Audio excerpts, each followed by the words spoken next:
Come in. As you know, I've asked you to come here to discuss the task of wiping out the Abyss.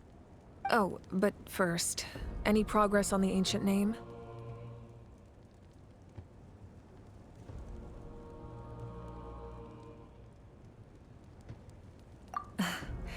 I'm surprised she was willing to help you, and by extension, me. I'm very grateful to her. Wait, hold on. Wasn't the whole point of the ancient names for winning that huge battle? Why would the Traveler still need one by this point? That's right. The Abyss has retreated to the depths of the Night Kingdom, a place that has long since been corrupted by abyssal energy. If we don't finish them off and restore the ley lines, the threat they pose to Natlan will remain. The battle we fought yesterday, we may one day have to fight again. This is the fate Natlan has always been resigned to. For thousands of years, we have struggled on the brink of a looming darkness and never known true peace. But this time, I want to break the cycle and free us from this fate for good. With the sacred flame, I can protect myself from the abyssal corruption, but beyond that, you are the only other person who can resist it. If your ancient name can't be forged, I will go alone.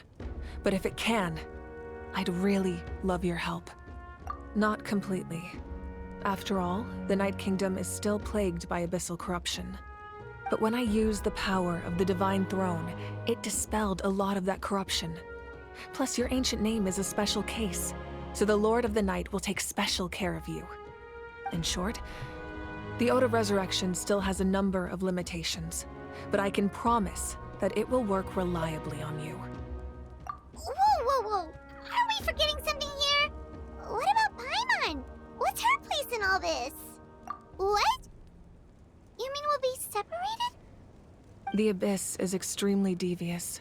If you two go there together, you can bet they'll make Paimon their primary target just to put us in an impossible position. Paimon wasn't that worried, but now she's petrified. What will you do without me?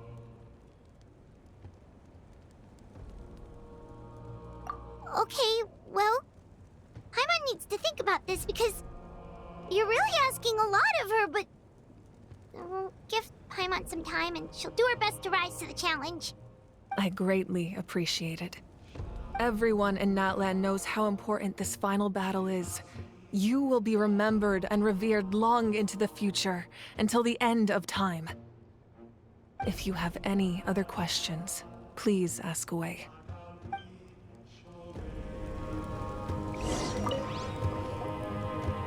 As I've said, if you have any other questions, please ask away. The work of rebuilding is underway, and people are flocking to join the effort.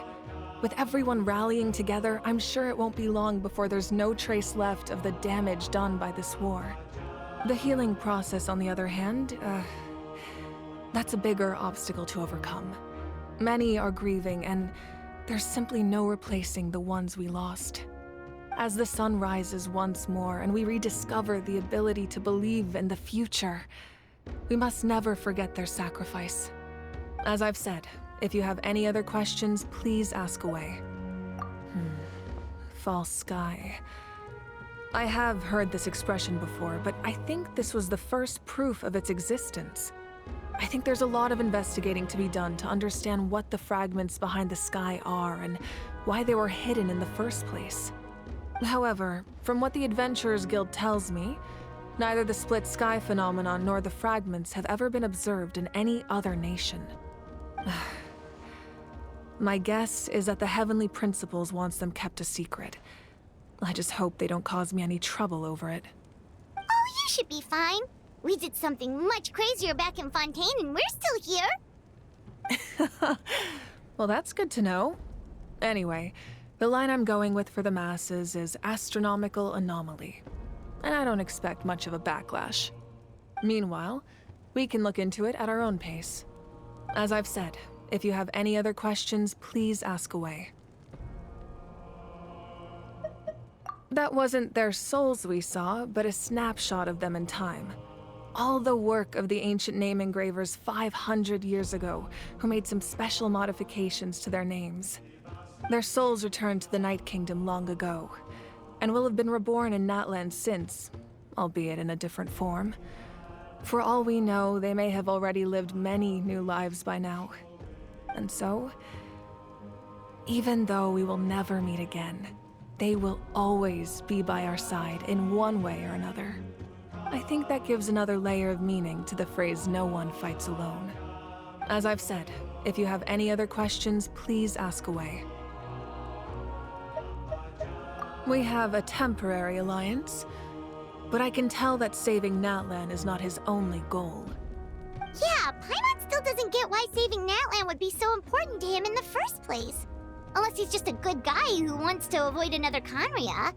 But somehow Paimon doubts it's that simple. I wouldn't worry too much.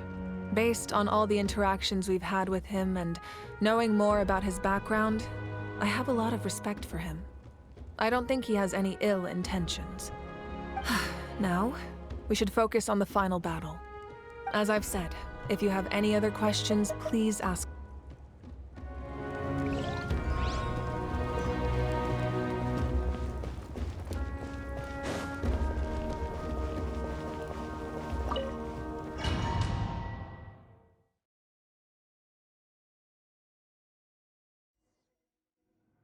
The Outlander with deep ties to this land returns. And this time, he is alone. The power that the Pyro Archon used to strike back at the Abyss came from the Ruler of Death. From what I know of her rules, she will demand death in return. How do you know of this? I see. So, the Ruler of Death sent you on your long journey. Natlan still has a final battle to fight, and I too have a final foe to face. For the sake of those countless lost souls, and a hope for Natlan's future, I need your help.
Time to meet up with Candace.